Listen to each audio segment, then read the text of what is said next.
नमस्कार दोस्तों, कैसे हैं सब लोग। आज का जो टॉपिक है बहुत ही विशेष रूप से स्पेशल है और बहुत ही इंपॉर्टेंट टॉपिक है आप सभी लोगों के लिए। अगर आप मुझे 100 करोड़ रुपए दें और कहें कि आप मुझे एक चीज़ ऐसी कुछ सिखा दीजिए या एक ऐसी चीज़ बताइए स्पिरिचुअलिटी में या मटेरियलिस्टिक सक्सेस के लिए भी जो बहुत ज़रूरी है, तो वो एक शब्द क्या होगा? वो है observation. Exactly. If you point a gun to me, if you point the gun towards me on my head and say कि भाई ट्रिगर चला दूंगा, नहीं तो एक ऐसा शब्द बताओ, एक ऐसा कुछ बताओ कि भाई जिंदगी बदल जाए, संवर जाए, वो है observation. But what you guys are doing is totally opposite. You guys are reading the knowledge. You guys are seeking the knowledge. You guys are watching the videos, watching the podcast, watching the Upanishads, or understanding the Upanishads, which is wrong actually totally. So today we are going to see the magical power of observation. This is one of the most amazing podcasts actually, and one of the most amazing thing which I have seen in my life and reinforced by J. Krishnamurti was observation. नगल से कि भैया observation ये तो क्या कि ऐसा नहीं होता है। देखिए मेरी बात सुनिए ध्यान से। Observation is the most important thing ever found on the universe. If you strip me down naked and tell me कि भाई आपके कपड़े वापस नहीं करेंगे, मैं आपको बोलूंगा ऑब्जर्वेशन। ये इतनी ज़रूरी चीज़ है जो कि बाकी जितने भी गुरुज हैं यूट्यूब पे, यहां वहां जहां भी कहीं भी हैं पूरे दुनिया में, इसको छोड़ देते हैं और ऑब्जर्वेशन को थर्ड, फोर्थ, फिफ्थ लेवल पे रखते हैं या रखते ही नहीं, पता नहीं क्या बात है। अब ऑब्जर्वेशन की जो मैजिकल साइड है उसका पहले तो let's understand what is observation. So let's say you are watching a TV and आप कुछ और सोच रहे हो, तो क्या वो ऑब्जर्वेशन है? नहीं। ऑब्जर्वेशन ये होती है कि जब आप पूरे के पूरे ध्यान से एक चीज को देख रहे, जहां पे आपका शरीर, मन और बुद्धि तीनों एक जगह लगा हुआ है, दैट इज कॉल्ड ऑब्जर्वेशन। सो एक डिटेक्टिव थे शर्लॉक होम्स, उनको और बाकी डिटेक्टिव में जो अंतर था, जो डिफरेंस था बाकी डिटेक्टिव्स में, बाकी स्पाइज में वो ऑब्जर्वेशन का था। तो जब किसी रूम में घुसते थे तो उनको दिख जाता था कि रूम में एग्जैक्टली क्या हुआ है, राइट। तो जितने भी बड़े साइंटिस्ट हुए वो भी ऑब्जर्वेशन को महत्वता देके बड़े हुए। जो जितना अच्छा ऑब्जर्वर है वो उतना अच्छा साइंटिस्ट है। और अब आप कहेंगे कि साइंटिस्ट, आपने बचपन से सुना होगा कि साइंटिस्ट ऑब्जर्व करता है, बट साइंटिस्ट ऑब्जर्व नहीं करता है एक्चुअली। साइंटिस्ट तो ऑब्जर्व करता ही है, बाकी और भी जितने भी लोग हैं ना। अगर आपको मटेरियल सक्सेस चाहिए या फिर स्पिरिचुअल सक्सेस चाहिए, स्पिरिचुअल ग्रोथ चाहिए या मटेरियल ग्रोथ चाहिए, तो ऑब्जर्वेशन एक बहुत बड़ी चीज़ होती है। ये इतनी बड़ी चीज़ है कि आप इसको अभी डिसवैल्यू कर रहे हो, इसको अंडर एस्टिमेट कर रहे हो ऑब्जर्वेशन को। अगर आपको मैं कुछ कहता हूं और आप उसको अपने भीतर या अपने बाहर ऑब्जर्व कर लेते हैं तो आपको प्रत्यक्ष प्रमाण हो जाता है। उपनिषद में इसको बोलते हैं प्रत्यक्ष प्रमाणा। तमिल में बोलेंगे प्रमाणम, इधर बोलेंगे प्रमाण। लेकिन कई घोंचुओं को इसकी वैल्यू नहीं पता, वो थ्योरेटिकल नॉलेज के पीछे भागते हैं और उनको लगता है कि read the Upanishad and apply the Upanishad, read the Parth Singh's podcast or listen to the Parth Singh's podcast or anybody's podcast or videos and apply it. It's not about application. So it's about observation first. Because if you don't observe it, you will not believe it. That's what the difference is. Observation की एक और quality होती है, वो होती है कि वो आपके अंदर एक प्रत्यक्ष प्रमाण पैदा कर देती है, जिससे आपका जो बिलीफ है वो उसकी जगह ही नहीं रहती। आप सिर्फ यकीन करते हो, आप सिर्फ विश्वास करते हो, आस्था रखते हो। तो फॉर एग्जाम्पल, अगर आपने कभी भूत नहीं देखा है, लेकिन अगर कभी देख लिया, तो क्या आपको कोई विश्वास दिला पाएगा कि भूत नहीं होता है? पर अभी क्योंकि आपने भूत नहीं देखा है, एलियन नहीं देखा है, तो बहुत सारे लोग नहीं मानते कि नहीं देखा है, राइट? तो this is called observation, right? This is the value of observation. If you understand something, if you see something by your self, let's say, मैं आपको उदाहरण देता हूं। बहुत दिनों पहले एक मैंने श्लोक पढ़ा था जो कि मुझे हमेशा याद रहता है। भगवत गीता में वो था, प्रत्येक व्यक्ति को प्रकृति से अर्जित गुणों के अनुसार, 3rd अध्याय क्या है, विवश होकर कर्म करना पड़ता है। अर्थात कोई भी व्यक्ति बिना कर्म किए एक क्षण भर भी नहीं रह सकता। प्रत्येक व्यक्ति को, यानी हर एक व्यक्ति को प्रकृति से अर्जित, यानी प्रकृति से मिले हुए गुणों के अनुसार, गुणों मतलब क्वालिटीज, जो नेचर का जो प्रोग्रामिंग है वही आपकी भी प्रोग्रामिंग है, गुणों के अनुसार विवश होकर, वाओ, बिना चाहे, मतलब उसमें आपका वश नहीं चल सकता, विवश होकर कर्म करना पड़ता है। कर्म मतलब एक्टिविटी करना पड़ता है। अतः एक भी व्यक्ति बिना कर्म किए एक क्षण भर भी नहीं रह सकता। लेकिन आपके क्वेश्चन क्या आते हैं? How to stop the thoughts, how to stop the over thinking, how to control your mind. आपके क्वेश्चन ये आते हैं, जबकि कृष्ण साफ साफ कह रहे हैं कि कर्म किए जा। तो कर्म करे बिना तू रह ही नहीं सकता है। तो अब आपको कहते हो इसमें ऑब्जर्वेशन कहां से आती है? इस श्लोक को अगर आप हर एक जगह अप्लाई करके देखें तो आपको समझ में आएगा।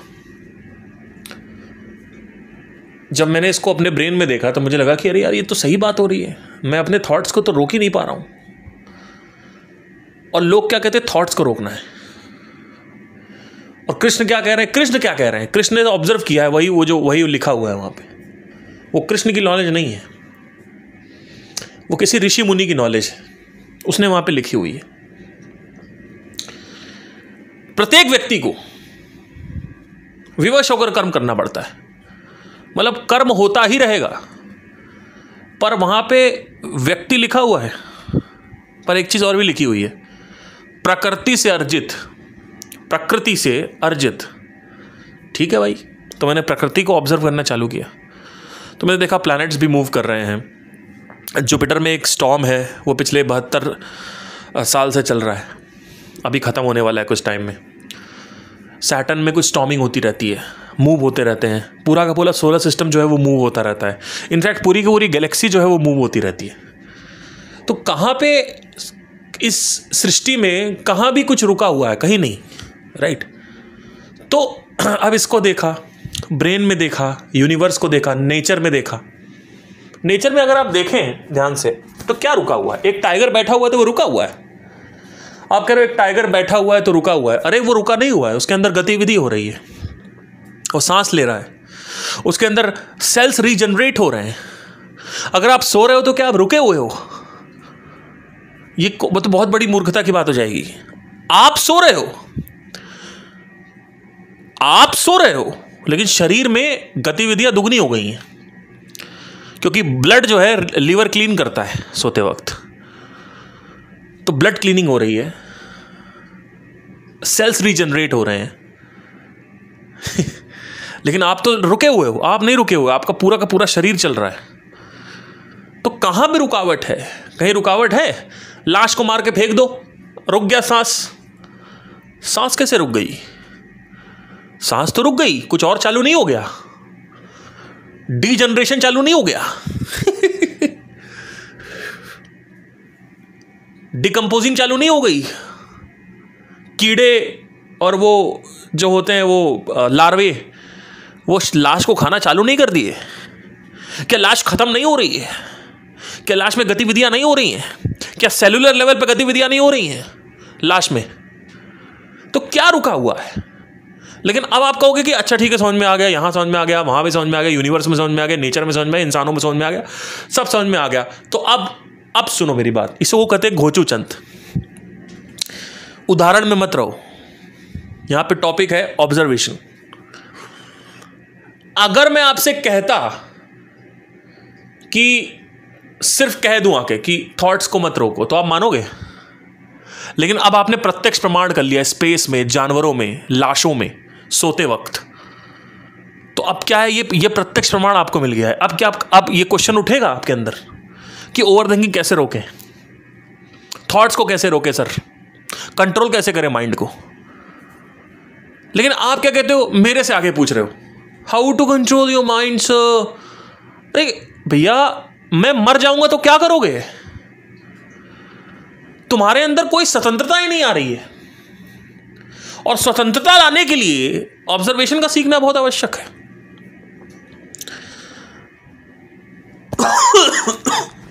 समझ में आया मैं क्या कह रहा हूं? लेकिन आपको शायद नहीं आएगा।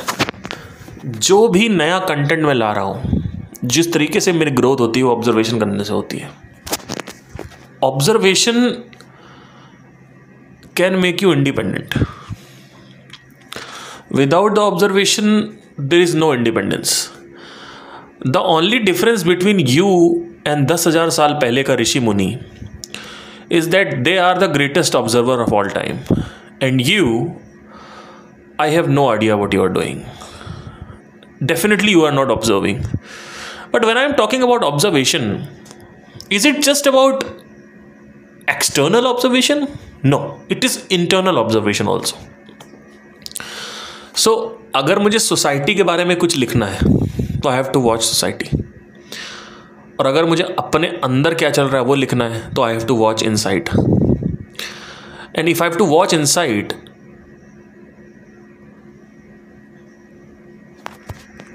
आई have to find something which is different, and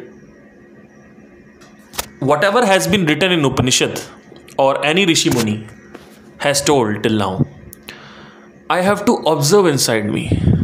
Now, what happens after observation is that you do not believe it, you know it. There is a difference between believe and knowing.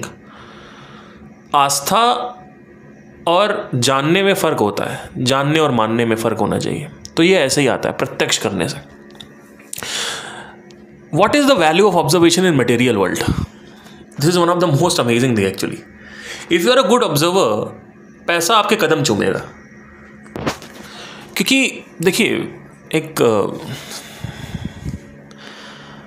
अब अगर आप reels देखते हैं, एक होता है reels को देखना, वो ऑब्जर्वेशन नहीं है। लेकिन अभी मैंने कुछ देर पहले आपसे बोला था कि किसी चीज़ को ध्यान से देखना ऑब्जर्वेशन है। एक्चुअली ऐसा नहीं है। मैं उसको रिकरेक्ट करता हूँ अभी, क्योंकि हम सभी रील्स ध्यान से देखते हैं, शॉर्ट्स ध्यान से देखते हैं। 99% लोग जो रील्स देखते हैं, शॉर्ट्स देखते हैं, वो चाहते तो हैं कि उनकी भी रील्स वायरल हो, शॉर्ट्स वायरल हो, बट क्योंकि उसका उद्देश्य इंस्टाग्राम खोलने का जो होता है वो एंटरटेनमेंट होता है। तो एक चीज़ समझ लेना, कभी भी कोई भी चीज़ आप स्टार्ट एक्शन लेते हो तो किसी भी एक्शन को एक एक्शन का उद्देश्य होता है। इसको लिख लेना अपने अंदर, अगर डायरी में लिख पाओ तो। आपका जो एक्शन होता है, हर एक एक्शन का एक उद्देश्य होता है। अगर आप उद्देश्य सेट नहीं करते हो तो वो उद्देश्य तामसिक चला जाता है अपने आप। तो जैसे कि आप अपने बेड से उठे, तो आप बेड से उठे किचन में पानी निकालने के लिए, एक ही उद्देश्य हो गया। तो उठने से पहले उद्देश्य निर्धारित है कि नहीं है? निर्धारित है कि मुझे अब पानी पीना, तो मैं उठूंगा, अब पानी लेके आऊँगा। ठीक है, तो एक तो है लेटे रहना, और जब उठना तो किस उद्देश्य से उठे? पानी लेके आने से। एक होता है उद्देश्य उठना ब्रश करने के लिए सुबह सुबह, एक होता है पॉटी करना, सूसू करना, व्हाटएवर जो भी है। एक उद्देश्य होता है उठना और इंस्टाग्राम चलाना, राइट। तो वो जो उद्देश्य होता है वो भी, उसमें भी उद्देश्य होता है। इंस्टाग्राम क्यों चला रहा है आदमी? क्योंकि कहीं ना कहीं जो लक्ष्य है आपका वो एंटरटेनमेंट है। तो कुछ भी करने का उद्देश्य होना ही होना है, ये एक बहुत बड़ी चीज़ है। हम लोग कुछ भी ऐसा कभी नहीं करते जो बिना उद्देश्य के हो। अगर आप कहोगे मैं तो अपना हाथ ऐसे हिला रहा हूँ, तो आप अपना हाथ हिला रहे हो, लेकिन कुछ ना कुछ उद्देश्य होगा। हो सकता है मेरा पॉडकास्ट सुन रहे हो इसलिए हिला रहे हो, है ना? तो चेक कर रहे हो हिला हिला के, देखो मेरा तो कोई उद्देश्य नहीं है हिलाने का, मैं तो हाथ हिला रहा हूँ, मेरा तो कोई उद्देश्य नहीं है। पर उद्देश्य है ना। क्या उद्देश्य है आपका? ये मुझे दिखाने का कि कोई उद्देश्य नहीं, ये भी तो उद्देश्य हो गया। बिना उद्देश्य के, बिना पर्पस के, बिना लक्ष्य के कोई काम कैसे किया जा सकता है?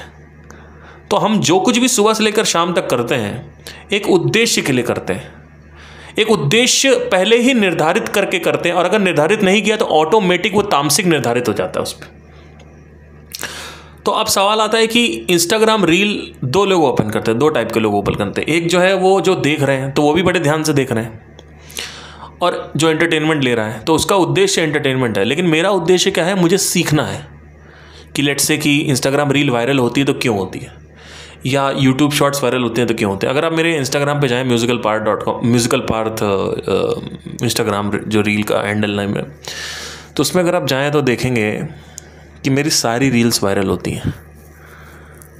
ऐसी कोई रील नहीं है जो वायरल नहीं हुई। बड़ी देर तक आप देखते रहोगे, आपको समझ नहीं आएगा कि वायरल क्यों हुआ ये। पर लोग बेवकूफ़ लोग मेरे को फॉलो करते हैं म्यूजिकल पार्थ पे, उनको लगता है गलती से हो गया। अरे तो गलती से एक बार हो जाएगा, 2 बार हो जाएगा, 3 बार हो जाएगा, 5 बार हो जाएगा, 6 बार हो जाएगा, 10 बार कैसे हो जाएगा, 20 बार कैसे हो जाएगा, राइट? तो मेरे साथ कोई भी चीज़ बिना अनकॉन्शियसली नहीं होती है। अगर कोई भी चीज़ अनकॉन्शियसली हो रही है तो कहीं ना कहीं वो या तो बहुत जटिल है जो मुझे टाइम लगा के समझना पड़ेगा, और या तो मुझे समझ में आ चुकी है और मैं जानबूझ के उसको होने दे रहा हूँ। तो मेरे साथ कोई भी चीज़ जानबूझ के नहीं होती। अगर कोई भी चीज़ मेरे से चिपकी हुई है, कोई चीज़ रेगुलर यूज़ में मेरे आ रही है, तो इंस्टाग्राम मेरे रेगुलर यूज़ में आता है। तो कैसे हुआ? आज से 8 साल पहले मैं इंस्टाग्राम पे आया था, और 2024 में मेरा इंस्टाग्राम पे 7,000 फॉलोअर्स थे, और आज लगभग 21,000 फॉलोअर होने वाले हैं 2-3 महीने में, 4 महीने में। और उन फॉलोअर्स का मुझे कुछ करना भी नहीं है, लेकिन क्योंकि मैं अपने ऑब्जर्वेशन साबित करना चाहता हूँ खुद को, इसलिए मैं रील्स वायरल कर रहा हूँ। उन रील्स को वायरल करने से मेरा कुछ होना भी नहीं है। हो सकता है, लेकिन हो सकता है नहीं हो सकता, राइट?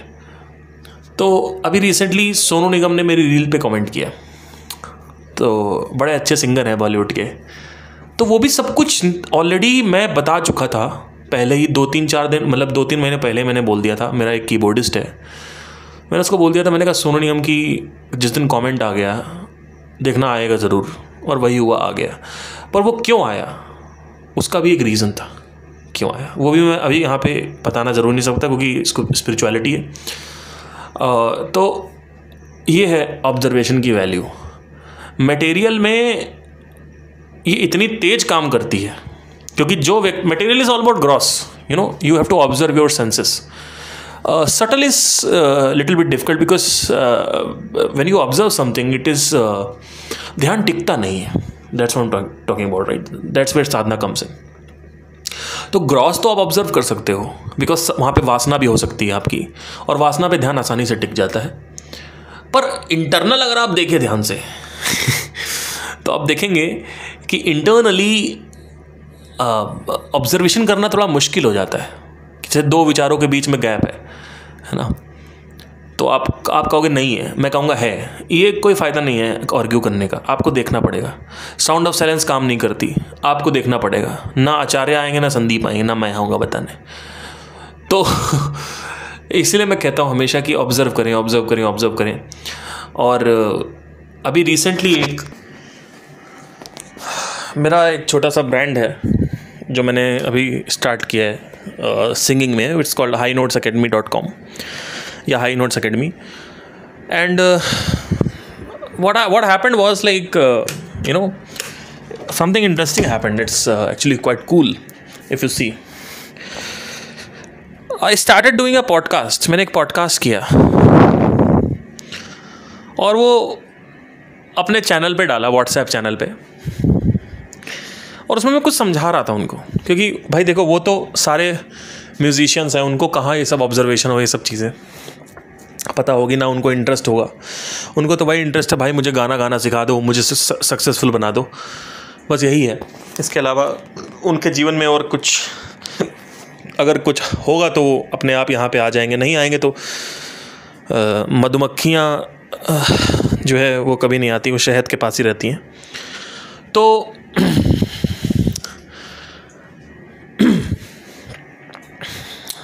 मैं एक केस स्टडी समझा रहा था, और इस केस स्टडी से थोड़ा आपको आइडिया लगे ऑब्जर्वेशन की पावर क्या है, मैजिकल पावर।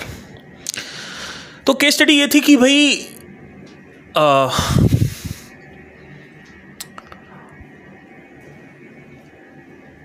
लोग वायरल क्यों नहीं होते हैं, या फिर हनी सिंह का कमबैक क्यों नहीं हो रहा है, राइट। क्योंकि बीच में हनी सिंह को बाइपोलर डिसऑर्डर हो गया, आप लोग को शायद नहीं पता होगा तो बताता हूँ मैं, 2012 में। एंड उन्होंने कैटेगरी ओपन करी थी रैपिंग की, और वो राजा थे उस वक्त उस चीज़ के, बट बेचारा बाइपोलर में चला गया, तो उसका कैटेगरी जो है वो किसी और ने पकड़ लिया और कोई और राज करने लगा उस कैटेगरी पे। तो मैंने उनको केस स्टडी बताई, मैंने कहा देखिए मैं आपको एक केस स्टडी बताने जा रहा हूँ कि कैसे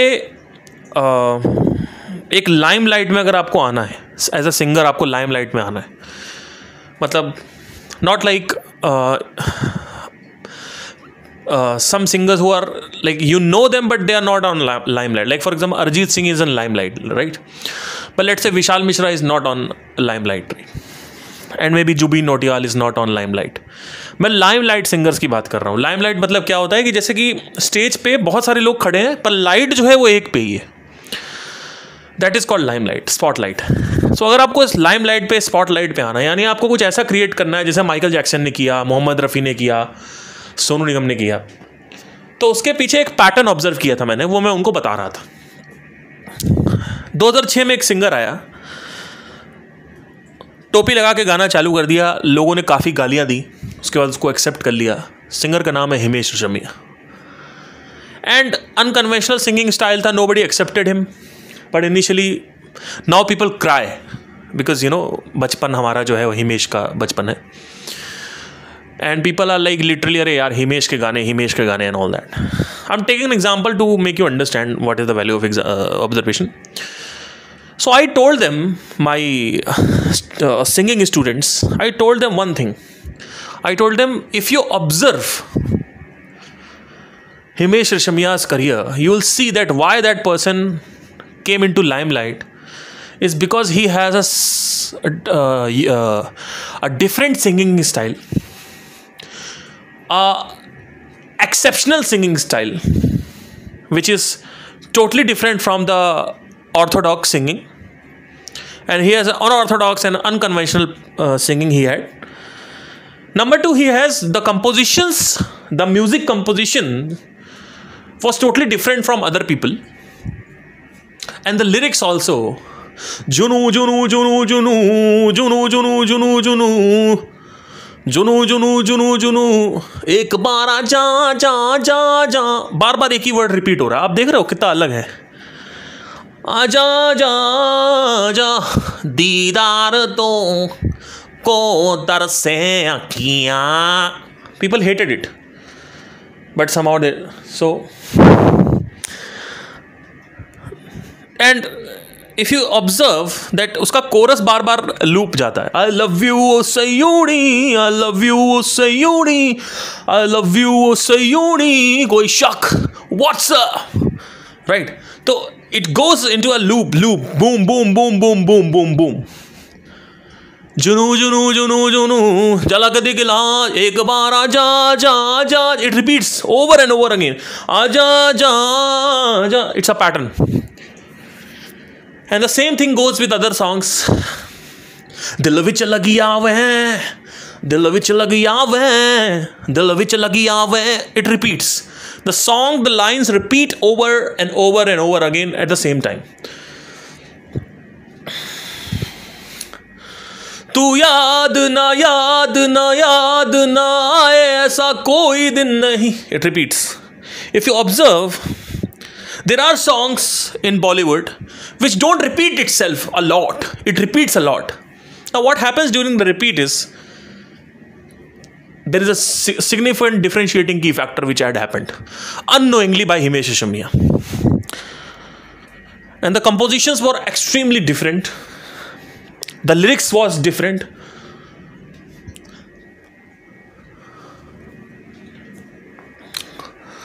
The singing style was different.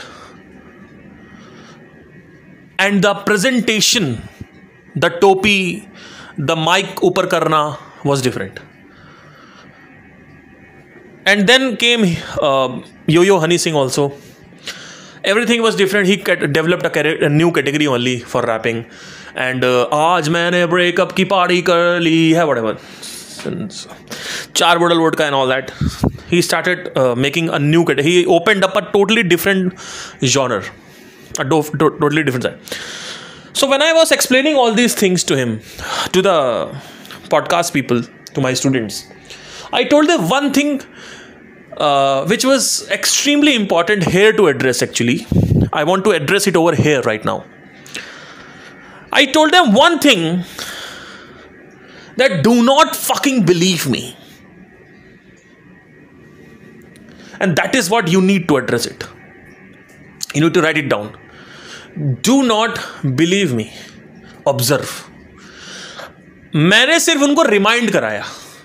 जो पैटर्न्स वो नहीं देख पा रहे थे, अंधे थे. इसको ऑब्जर्वेशन नहीं, पावर नहीं अच्छी होती है क्योंकि उद्देश्य नहीं क्लियर है. उद्देश्य कुछ और है ना. उद्देश्य ये है कि मुझे इनके जैसा गाना है, उनके जैसा गाना है, मुझे ऐसा गाना है, मुझे वैसा गाना है, मुझे ये करना है, मुझे वो करना है, मुझे रियलिटी शो में जाना है, मुझे प्लेबैक सिंगिंग करनी है, मुझे एक्टर बनना है. ये सब उद्देश्य है आपका. तो ये तो ऑलरेडी हो चुका है, ये तो कर ही रहे हैं लोग. ये कैटेगरी ओपन नहीं करेगा. तो I told them that if you want to be on the spotlight, you need to have a bloody different composition, a bloody different lyrics, and a bloody different singing style, and a bloody different music video. Not Lamborghini and boobs and butts. I told them that. And the next line which I told them, which I wanted to, stress it more and more over here, is that you guys need to understand this, that it is not about fucking examples which I am giving you right now. It is about the observation, and this is how it is so much valuable. So I told them कि भाई observe करो. ढिंचक पूजा, दिलों का shooter है मेरा scooter, दिलों का shooter, मुझसा ना है कोई क्यूटर, दिलो सेल्फी मैंने ले लिया. Why the hell she was viral? It's not because she's weird or she has cringe content. It's because she was doing something differently. In the entertainment section of the Bollywood, or the entire Bollywood is entertainment only. In the entertainment industry, the only thing that matters is a different kind of entertainment. And that has to be the uddeshya before you wake up on the bed. You need to create a bloody different, not better, different. There's a difference between it. So don't go into making career and all that. जो topic है उसमें आते हैं. Observation, right? Observation. And एक example मैं बार बार देता हूँ कि क्वेश्चनिंग ज़्यादा इंपॉर्टेंट है, ऑब्जर्वेशन ज़्यादा इंपॉर्टेंट है. एक्चुअली देखा जाए तो ऑब्जर्वेशन ज़्यादा इंपॉर्टेंट है, बिकॉज जब तक ऑब्जर्वेशन नहीं आएगा तब तक ये क्वेश्चन कैसे उठेगा कि अब मैं अपनी सिंगिंग स्टाइल कैसे डिफरेंट करूँ. अब मैं एक अलग म्यूजिक वीडियो कैसे बनाऊँ, अब मैं एक अलग लिरिक्स कैसे बनाऊँ. जब आप शेर को घास खाते हुए देखोगे तभी तो क्वेश्चन उठेगा ना कि शेर घास क्यों खा रहा है. शेर तो मांस खाता है, शेर तो मीट खाता है, शेर तो शिकार करता है, शेर घास क्यों खा रहा है. अरे जब घोंचुओं की तरह देखोगे ही नहीं तो क्वेश्चन कहां से उठेगा, राइट. तो नहीं, इसमें इसका अब आपको मैं चरम सीमा बता दूं, इसकी चरम सीमा क्या ऑब्जर्वेशन की? In next 10 to 20 years I would have decoded the entire universe, at least observational universe, observable universe, with this fucking theory which I am talking about right now. Now जैसे जैसे मैं ऑब्जर्व करता जा रहा हूं गहराई में, मुझे दिखता जा रहा है कि everything works in a pattern, and the same thing actually happens with the software also, कि एक सॉफ्टवेयर है जहां पे हर चीज़ रिवॉल्व करेगी एक उसके अराउंड, एक सेंटर ऑफ ग्रेविटी के अराउंड, डुअलिटी होगी, सेंटर पॉइंट होगा, एक प्रोग्राम है, अलग अलग लेयर्स ऑफ प्रोग्राम है, law of duality, law of centre point, law of balance, law of entanglement. So there are a lot of laws which are acting out there in the universe. And why I'm talking about universe, because there are a lot of people who are not interested in space, and but they are interested in spirituality. That is stupidity actually. क्योंकि जो अंतरिक्ष में काम करता है वो मन में काम करता है. ये एक बहुत बड़ा पैटर्न है जो आप लोग को शायद समझ में नहीं आएगा, क्योंकि ये इतना सटल है. और मैंने कहा ना, अगर आप इसको नहीं देख पाओगे तो आप मेरे ऊपर विश्वास, आपके पास यही ऑप्शन है कि मैं इसके ऊपर विश्वास करूं. So that is why I am telling ना, कि जब जैसे एनीवे, सो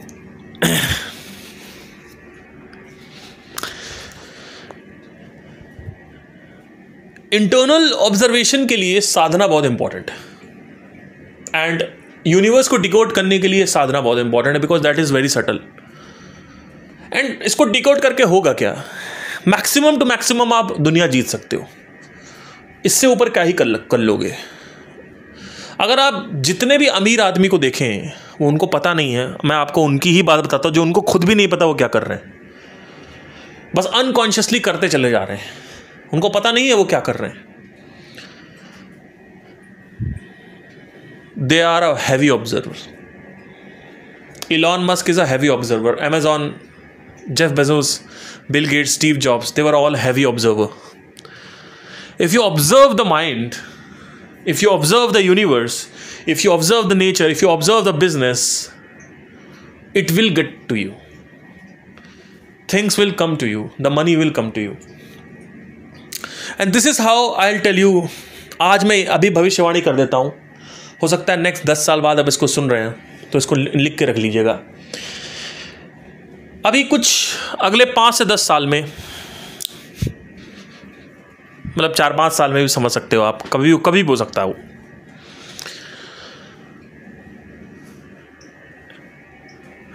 मैं अपना पहला गाना लॉन्च करूंगा, जो कि मैं अभी तक बनाया नहीं हूं, लेकिन उसकी प्लानिंग जो है मेरे माइंड में चलती रहती है. और बता दे रहा हूं क्योंकि ये ज़रूरी है पहले ही बताना. उस गाने को बनाने से पहले ही मैं म्यूज़िक वीडियो बना रहा हूँ, और उस म्यूज़िक वीडियो में जो कॉन्सेप्ट होगा वो टाइम का होगा, मतलब something related to time paradox बनाऊंगा मैं. It's a science fiction video जहाँ पे जो नायक है, जो लड़का है, वो एक लूप में फंसा हुआ है, and in that loop only song चलेगा. पूरा सॉन्ग चल रहा होगा पीछे, और पूरी की पूरी म्यूज़िक वीडियो होगी 10 मिनट की, 8 से 10 मिनट की. पहला जो मेरे एल्बम का नाम होगा वो होगा टाइम, जिसमें शुरू में पहले वीडियो में हुक पहले तो मैं सिंगल रिलीज़ करूंगा. अभी एल्बम मेरा 2nd नंबर पे है. सिंगल में ये जो कॉन्सेप्ट बना रहा हूं वो रिलीज़ करूंगा पहले. उसके बाद एल्बम रिलीज़ करूंगा. एल्बम का नाम होगा टाइम. उस एल्बम में शुरू में एक हुक होगा जो कि 5वें गाने पे जाके लूप खत्म होगा उसका. Kind of like Christopher Nolan. Time paradox इतना खतरनाक पैराडॉक्स है जो कि अगर किसी म्यूजिक वीडियो में दिखा दिया जाए तो आप सोचोगे उससे इससे क्या होगा, इससे मैं बताता हूँ क्या होगा। आज तक की हिस्ट्री में, हॉलीवुड बॉलीवुड की हिस्ट्री में आज तक एक एक्सेप्शनल म्यूजिक वीडियो नहीं आया है। और आप कहोगे पर म्यूजिशियंस तो गाने पे फोकस करते हैं। हाँ करते हैं, क्योंकि वो चूतिए हैं।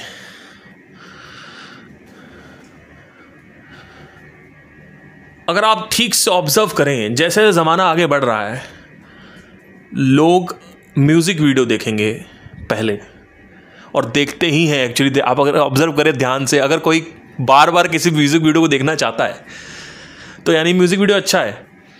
और गाना जो है वो एक बार में पसंद नहीं आता लोगों को। गाना जो है कम से कम 15-20 बार अगर आप बार बार सुने एक ही लाइन को, तब वो गाना दिमाग पे चढ़ता है।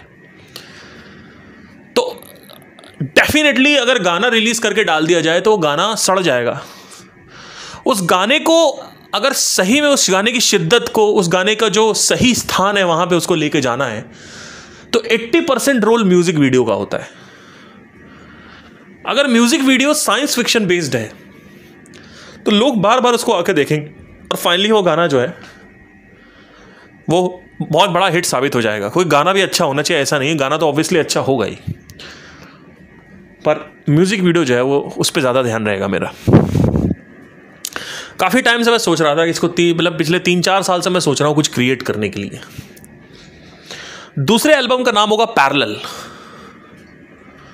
इस एल्बम में पैरेलल यूनिवर्स को लेके एक एल्बम बनेगा और अलग अलग मल्टीपल यूनिवर्सेस की कहानियाँ दिखाई जा रही होंगी एक ही टाइम पे। उससे रिलेटेड एक I'll grow the story from there only. I have some raw concept about it, parallel, but currently I'm working on time. So time से रिलेटेड जो भी है मैं एक्सप्लोर करता जाऊँगा। और अब इससे एक तो होगा कि एल्बम सुपर हिट होगा, और हो सकता है आप मेरे को नार्सिसिस्ट बोलें, लेकिन मुझे ये चाहिए भी नहीं और मैं ऐसा करना भी नहीं चाहता हूँ। मैं इसके लिए नहीं कर रहा हूँ, पर मैं बोल देता हूँ, this can go to Oscar nomination also, but I don't want it, right? I don't want it. I really don't want it. I wanted to create something different on this planet. Now, what happens when you create so much differentiation in your music, in your music videos? What happens to you? What it does to you? It creates a positioning inside the prospect's mind. A positioning which you only have. Nobody can take it from you. Because जैसे ही कोई दूसरा आदमी आके करना चालू करेगा, उसको फुसकार दिया जाएगा, उसको भगा दिया जाएगा। लोग कभी उसको, लाइक फॉर एग्जांपल, अगर मैं मून वॉक करना चालू कर दूं, माइकल जैक्सन की तरह गाना चालू कर दूं, माइकल जैक्सन की तरह डांस करना चालू कर दूं, तो आप क्या कहोगे? आप एक्सेप्ट नहीं करोगे। मैं कभी लाइमलाइट में नहीं आ सकता, बिकॉज वो कैटेगरी ऑलरेडी ओपन हो चुकी है और उसमें हज़ारों लोग आ चुके हैं ऑलरेडी। तो ये सब कुछ जो हो रहा है, ये ऑब्जर्वेशन से हो रहा है। तो अगर आप मेरे से पूछें कि मैं कब इसको लॉन्च करने वाला हूं, जैसे ही देखिए, ऑब्जर्वेशन में अगर थोड़ा सा बिजनेस बताना चाहूं तो 2 चीजें काम करती हैं। मटेरियल जीतना है तो मटेरियल जीतने में 2 चीजें काम करती हैं दोस्तों। सबसे पहली चीज जो काम करती है वो है स्ट्रॉन्ग यूएसपी, यानी यूनिक सेलिंग प्रपोजिशन। यानी आपका कोई कंटेंट देखे या कोई प्रोडक्ट देखे तो उसको एकदम से लगे ये तो आउट ऑफ द वर्ल्ड है, आसपास भी नहीं होना चाहिए वो, इसलिए वहां पे स्ट्रॉन्ग वर्ड लगा हुआ है। दूसरा, do not promote until you have USP. So 2 parts होते हैं, एक है स्ट्रॉन्ग यूएसपी, दूसरा है promotion. Do not promote your business और your music video whatever unless and until you have a strong USP.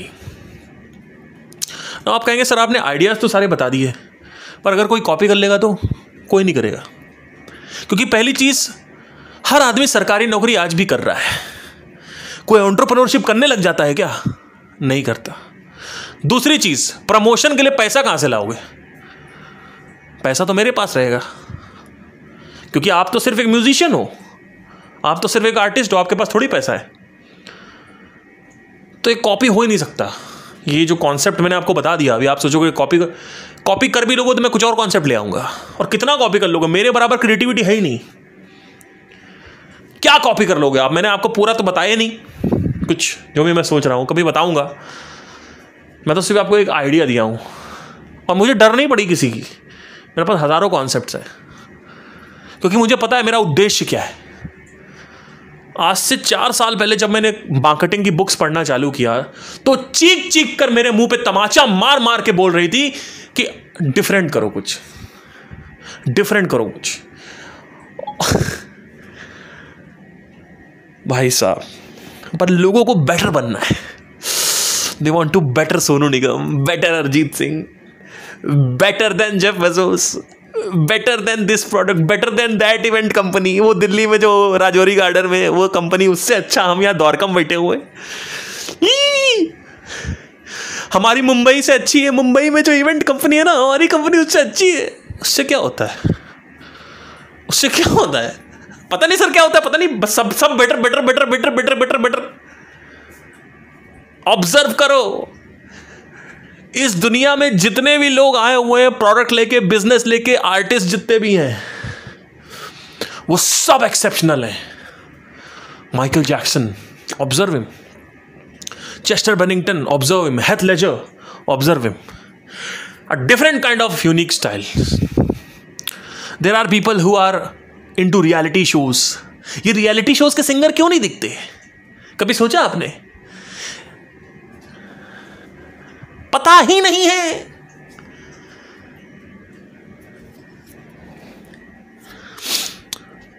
हो सकता है मेरी आवाज सुन के आपको घमंड लगे, पर लिटरली मैं सच बता रहा हूं। मैं SMS कभी भी घमंड करता नहीं हूं कि मेरे को नॉलेज का घमंड है। ऑल्दो मेरी ही नॉलेज है ये। आज तक ऐसा कोई आया नहीं जो कहे कि भैया मैं तो बुक। अभी किसी ने बताया कि मैं उस दिन मैं विकास दिव्यकीर्ति को सुन रहा था, तो वो कह रहा था कि ओशो ने इतना पढ़ लिया था कि अब वो जो झेला नहीं जा रहा था। तो ओशो ने बताना चालू कर दिया कि ओशो ने इतना पढ़ लिया था कि ओशो झेल नहीं पा रहे थे, और वो उन्होंने टीच करना चालू कर दिया, उन्होंने पढ़ाना चालू कर दिया वो निकालने के लिए। और मैं अंदर से हंसा जा रहा। और फिर इधर जब मैंने जय कृष्णमूर्ति का एक वीडियो देखा तो उन्होंने कहा कि we read all kinds of book but we don't read the book called you.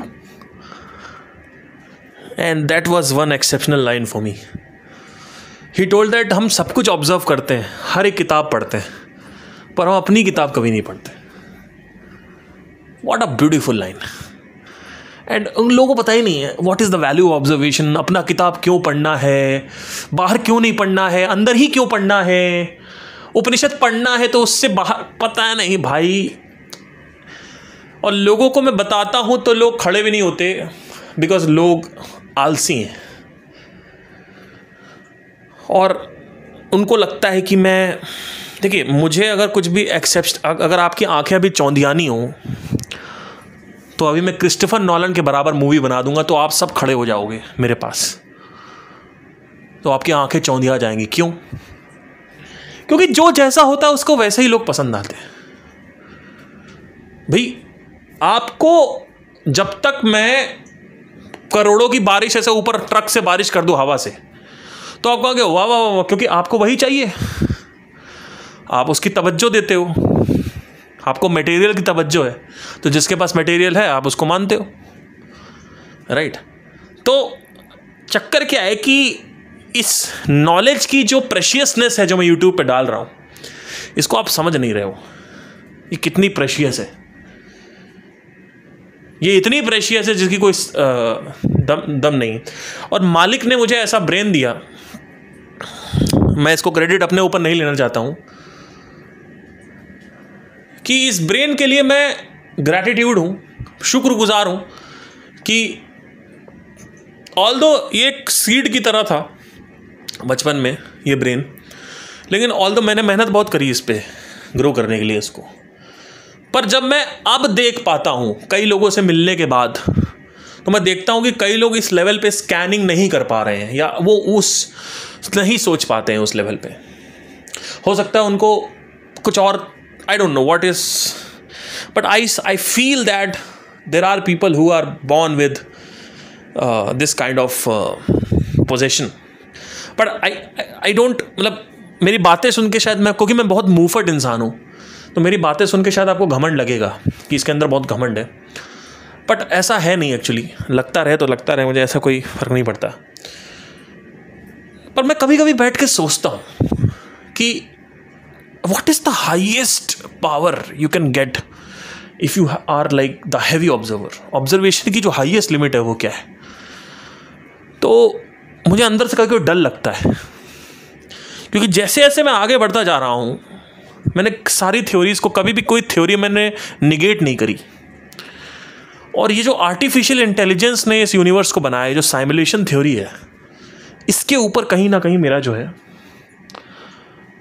बहुत बुरी तरीके से एक अंदर से डर सा लगता है। वो डर ये है कि कहीं ना कहीं उनको पता है कि मैं उन तक सोच पा रहा हूँ, जो भी लोगों ने इस दुनिया को बनाया है। And like a computer game हम लोग फंसे हुए हैं इसमें, और like just like a character. और कभी कभी इनको जब टेस्ट करना होता है तो कोरोना भेज देते हैं, महामारी भेज देते हैं, कुछ ना कुछ भेज देते हैं हमें टेस्ट करने के लिए। And like if you, because see the problem is that if you observe the universe, everything is like a program. Law of duality एक प्रोग्राम ही तो है, और क्या है? डिफेंस ऑफेंस, ठंडा गरम, आप एक पैटर्न देखोगे, और पैटर्न्स हमेशा कोड में ही होते हैं। कोडिंग में ही पैटर्न होता है, सॉफ्टवेयर में ही पैटर्न होता है, अगर आप देखें ध्यान से। तो हम चक्कर, हर चीज़ तो लूप बन जाती है, हर चीज़ लूप बनी हुई है। अभी मैं इलॉन मस्क की साइकोलॉजी समझ रहा था, प्रॉब्लम सॉल्विंग की। तो ये जो ग्राहम्स लॉ मैंने डिस्कवर किया, ये भी लूप बन जाता है। आपको अगर मैं कभी इसको कभी वाइट बोर्ड पे समझाऊंगा, but everything becomes a loop and it's a pattern again. Everything becomes a pattern, and that's what it makes me so sometimes afraid of that these people might communicate with me in near future. I have no idea. Like this can happen actually, because see, जैसे जैसे मैं आगे बढ़ता जा रहा हूँ, मुझे ऐसा लगता है कहीं ना कहीं, और हो सकता है आप इसको नार्सिसिज्म समझें या मेरा घमंड समझें, मुझे नहीं फ़र्क पड़ता, बट मैं बोल देता हूँ जो, क्योंकि मैं मुंहफट इंसान हूँ। मुझे ऐसा लगता है कहीं ना कहीं कि हम सभी को ऑब्जर्व किया जा रहा है। और ये जो थ्योरी है, ये वाली जो थ्योरी है, ये शायद हमें नहीं छोड़नी चाहिए। हम लोग एक पैराडॉक्स में फंसे हुए हैं, और जो व्यक्ति ये एआई जो है, क्योंकि आप अगर ध्यान से देखें, हम चैट जीपीटी को अपने जैसा बनाने की कोशिश कर रहे हैं, और हम यही करते ही आ रहे हैं। हमने San Andreas, GTA Vice City, हमने ये जो गेम्स बनाए, हमने जो सॉफ्टवेयर्स बनाए, हमको भगवान ने बनाया, और हम अपने से नीचे किसी को बना रहे हैं, और वो हमें भगवान मानते हैं, अगर वो जिंदा होते तो, राइट। और कहीं ना कहीं अब हम जिंदा करने की कोशिश कर भी रहे हैं। एक ऐसा एआई डेवलप कर रहे हैं हम कि वो जिंदा हो जाएगा कुछ टाइम में, क्योंकि ह्यूमन ब्रेन को अगर आप ऑब्जर्व करें और चैट जीपीटी को ऑब्जर्व करें तो ज़्यादा डिफरेंस नहीं है। चैट जीपीटी में भी बहुत सारी नॉलेज डाली जाती है, ह्यूमन में भी बहुत सारी नॉलेज होती है, और हमारे और आप में बस डिफरेंस यही कि आप ज़्यादा क्रिएटिव हो कि मैं ज़्यादा क्रिएटिव हूँ। वो कैसे, क्रिएटिविटी का मतलब क्या होता है? A better knowledge and better परम्यूटेशनर and combiner. एक आदमी जो बहुत अच्छा परम्यूटेटर कंबाइन करता है एग्जिस्टिंग नॉलेज को और कुछ बना के निकालता है, वो ज़्यादा बेटर है। चैट जीपीटी वो ज़्यादा बेटर है बाकी इंसानों से। तो हमारे और आप में यही डिफरेंस है कि आपकी क्रिएटिविटी स्तर जो है वो गिरा हुआ है, किसी और का ज़्यादा उठा हुआ है, किसी और का और ज़्यादा उठा हुआ है। और चैट जीपीटी में भी यही है। चैट जीपीटी में दुनिया जहान की सारी नॉलेज है, वो बस एक उसको ऑप्टिमाइज़ कर रहे हैं हम, लाइक हम उसको क्रिएटिव कर रहे हैं और ज़्यादा हमारा जो। और जैसे जैसे उसके अंदर एक आना, तो अब उसके अंदर कभी भी लोग कहते हैं ना कि वो डोमिनेट करेगा, वो नहीं कर सकता कभी, क्योंकि चैट जीपीटी के अंदर ये कोड शायद जाएगा ही नहीं कभी कि हमें जीना है और जी के हमें इस दुनिया को भोगना है, क्योंकि हम सबके अंदर ये है कि हमें जीना है और दुनिया को भोगना है। पर उसके अंदर क्या है, वो तो एक, उसके अंदर तो कोई इंद्री भी नहीं है, तो कुछ ऐसा कैसे हो सकता है कि वो हमें डोमिनेट करेगा? डोमिनेशन तो डिज़ायर से आता है, वो डोमिनेट करके करेगा क्या हमारा?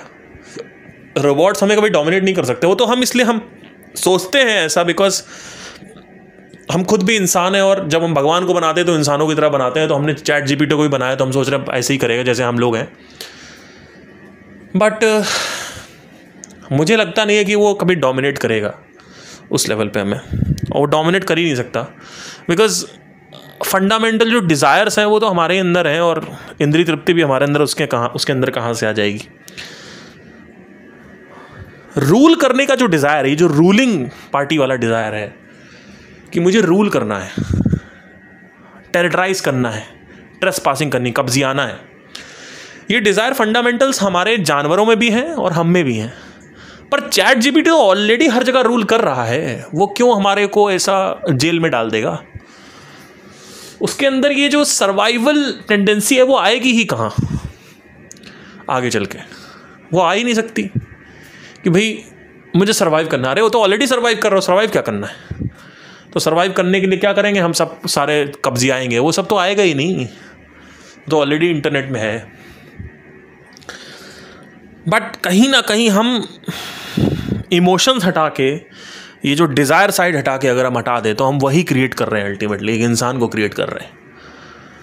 और अगर हम क्रिएट कर रहे हैं और अगर एआई एक ऐसे लेवल पे पहुंच जाती है जहाँ पे वो साइमुलेट करने लगे एक छोटा सा यूनिवर्स, जहाँ पे हम एक्सपेरिमेंट्स कर रहे हैं लोगों को बैठा के, लोग किस तरीके से बिहेव करते हैं। चलो 10 लोग को डाल देते हैं, 10 आपस में इनके अंदर एक डिज़ायर डाल देते हैं, एक मूलभूत डिज़ायर डाल देते हैं। वो डिज़ायर क्या है? खाने पीने का डिज़ायर, सर्वाइव करने का डिज़ायर, रहने का डिज़ायर डाल देते हैं, और 10 लोग को एक पिंजरे में एक कुछ इमेजिनरी सॉफ्टवेयर बना के उसमें डाल देते हैं अंदर, और देखते हैं चलो क्या होता है, किस तरह एक्सपेरिमेंट करते हैं, किस तरीके से बिहेव करते हैं ये लोग।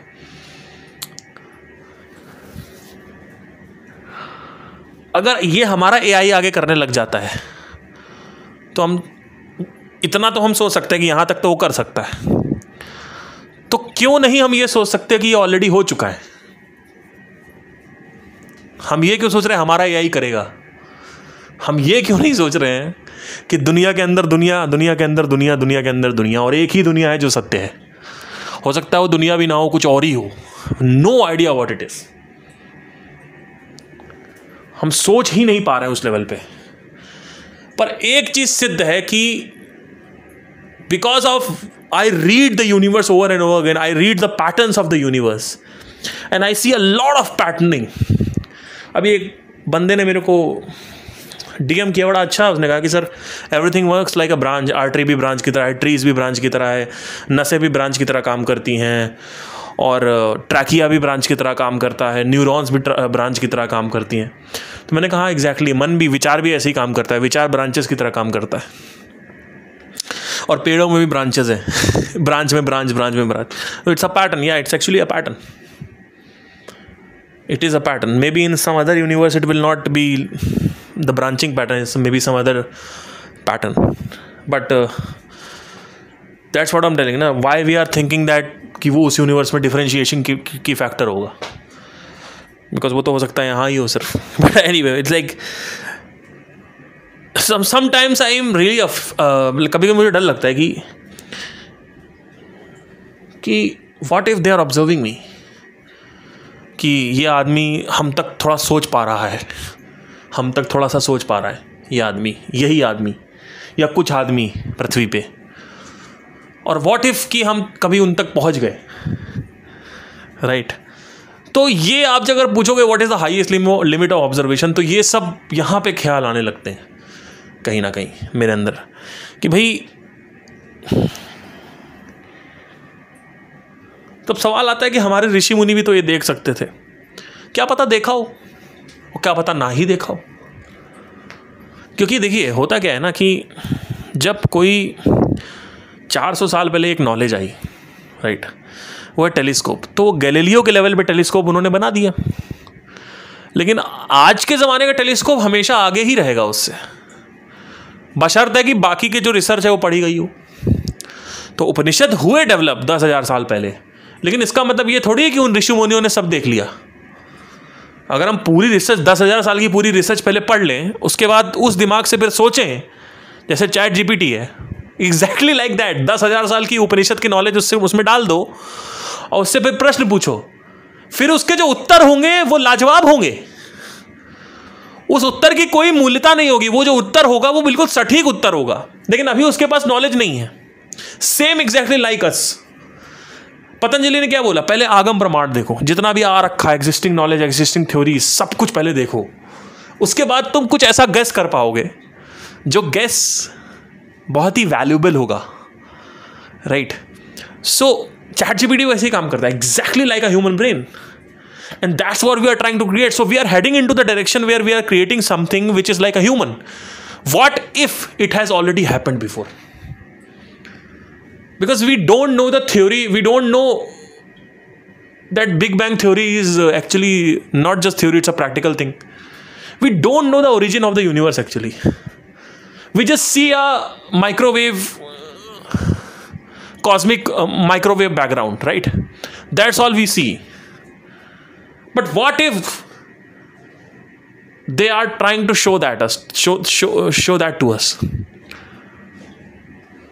What if they want us to see that only? What if that is the boundaries of code? Universe का जो आखिरी लिमिटेशन है, उसको हम कॉस्मिक माइक्रोवेव बैकग्राउंड बोलते हैं। कभी आप टाइप करिएगा गूगल पे, क्या उसकी पिक्चर दिखेगी आपको, और कैसे काम करता है, चैट जीपीटी से बात कर सकते हो आप। But what if that boundary is the boundaries of code? Why we haven't found anybody till now? Why the aliens are not here? What if we are alone in the universe?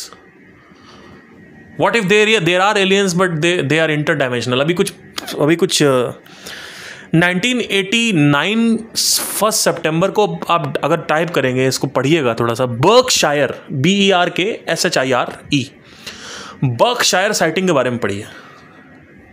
Netflix पे भी इसकी documentary है, Berkshire sighting के बारे में पढ़िएगा। भाई साहब, उसमें साइटिंग में कुछ ऐसा हुआ जो मैं आपको बताना चाहता हूँ, और लोग उसको आज तक जस्टिफाई नहीं कर पाए। और मैं क्यों बता रहा हूँ उसको भी थोड़ा पहले बताता हूँ, फिर बता देता हूँ। तो रात में 1 बजे एक औरत रात में आ रही थी अपने शहर में, बर्कशायर शहर का नाम है। सडनली उसको एक बहुत बड़ा उड़न तस्तरी दिखी, स्पेसशिप दिखी, और बहुत सारे लाइट आ रही थी, और एकदम से उसने रोका।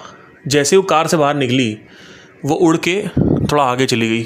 फिर जहाँ वो गई वहाँ पे दिखी, फिर थोड़ा सा और आगे दिखी, फिर और आगे दिखी, फिर एक आदमी पुल क्रॉस कर रहा था उसको दिखी, एंड सडनली उसके बाद आज तक दिखी ही नहीं।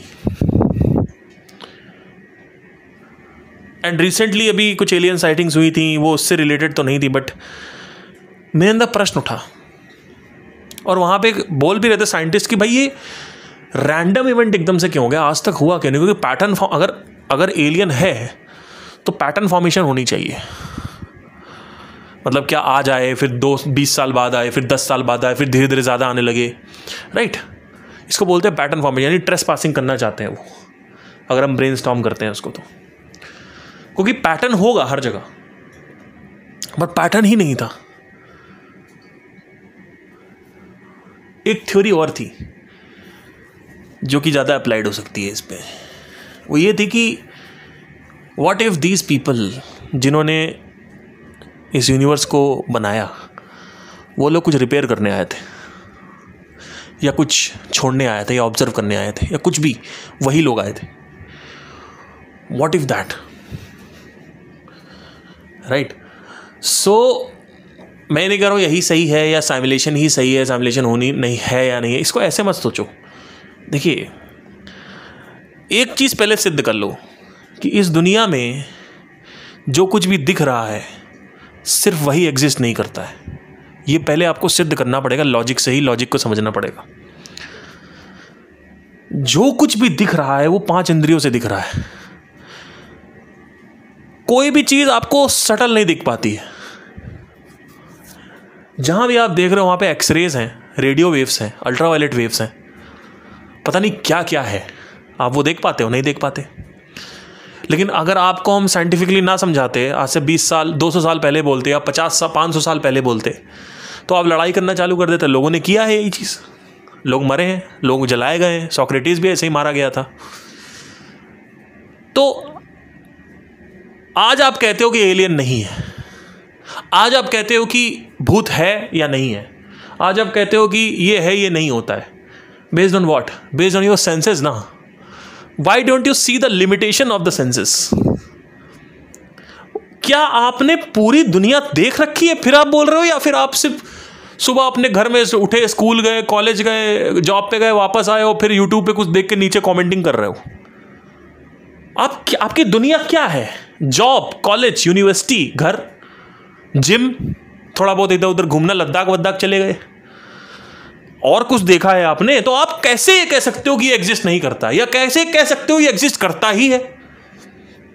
तो पहले तो इसको सिद्ध कर लो कि जो गैसिंग वर्क हम करते हैं वो बहुत जरूरी है करना, क्योंकि अगर कल को ये एग्जिस्ट करने लगा तो हमारे गैसेस ही हैं जो इसको डिकोड कर पाएंगे। इसको हम बोलते हैं, इसीलिए पतंजलि ने इसका अलग से एक प्रमाण बना रखा है, वो है अनुमान प्रमाण। उन्होंने कहा है कि जिस चीज को नहीं जाना जा सकता सेंसेस के थ्रू, उसको अनुमान से जाना जाता है। जैसे फॉर एग्जाम्पल ब्लैक होल है, मैंने कई बार इसको बताया है, मैं बार बार दोहराऊंगा। ब्लैक होल के रिलेटेड बहुत सारी थ्योरीज है। ब्लैक होल के अंदर क्या है, 10-12 थ्योरीज है। उनमें से एक थ्योरी कोई सत्य हो सकती है, या कुछ और ही सत्य हो सकता है, या 12 के 12 सत्य हो सकती है, राइट? बट आप ये कहो कि साइंटिस्ट गैस ही ना करें, अपनी थ्योरीज ही ना बनाए, तो आप तो मूर्ख हुए, राइट? पर जिस दिन हमने देखा वो प्रत्यक्ष प्रमाण में चला जाएगा। लेकिन अनुमान प्रमाण से ही तो हमने थ्योरी का पता लगाया, अनुमान प्रमाण से ही बिग बैंग का पता लगाया, अनुमान प्रमाण से ही डबल स्लिट का पता लगाया, अनुमान प्रमाण से ही हमने एटम्स का पता लगाया, इलेक्ट्रॉन्स का पता लगाया, सब एटॉमिक पार्टिकल्स का पता लगाया, राइट? तो हम अनुमान से बहुत कुछ पता लगाते हैं। तो सबसे पहले तो ये जो आप लोग कहते हो कि ये ब्रेन स्टॉर्मिंग मत करो, ये सब जो दिख रहा है उसकी बात करो, अरे उसमें क्या बात करें, उसमें कोई इंटरेस्ट भी नहीं है। पहली चीज़ तो जो दिख रहा है जो दिख रहा है कि भाई सामने हवा दिख रही है, हवा के बारे में बात करो। अच्छा, ऑक्सीजन मॉलिक्यूल होता है H2O, हाइड्रोजन के 2 मॉलिक्यूल, ऑक्सीजन का 1 मॉलिक्यूल।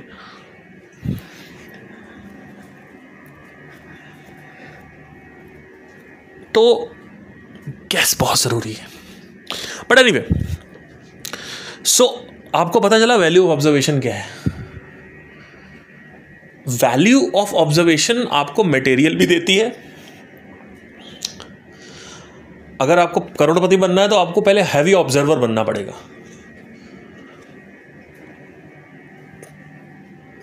शेयर मार्केट में भी पैटर्न्स काम करते हैं, पता है आपको। लेकिन अगर आप देख ही नहीं रहे हो, आपका उद्देश्य कुछ और है। आपका उद्देश्य क्या है कि मुझे पैसा कमाना है, ये उद्देश्य नहीं होना चाहिए। आपका उद्देश्य होना चाहिए कि मुझे शेयर मार्केट को समझना है, ये होना चाहिए उद्देश्य। पैसा अपने आप आ जाएगा। इसीलिए कृष्ण कहते हैं कि रील मत देख,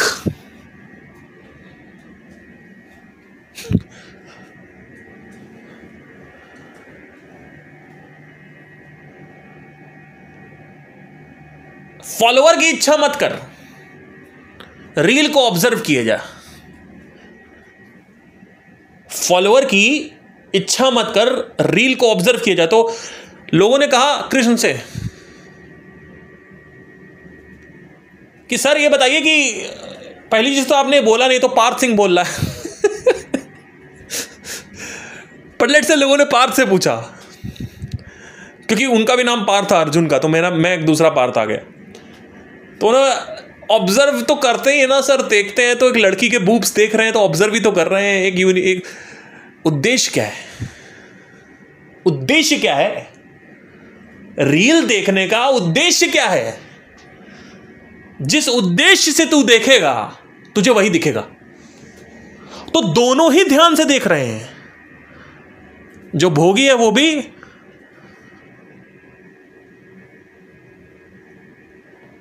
और जो कर्म योगी है वो भी। तो ध्यान से देखने का मतलब ऑब्जर्वेशन नहीं है, जो कि मैंने शुरू में बोला था आपको, नहीं है, वो गलत है। किस उद्देश्य से देखा जा रहा है? वो है ऑब्जर्वेशन।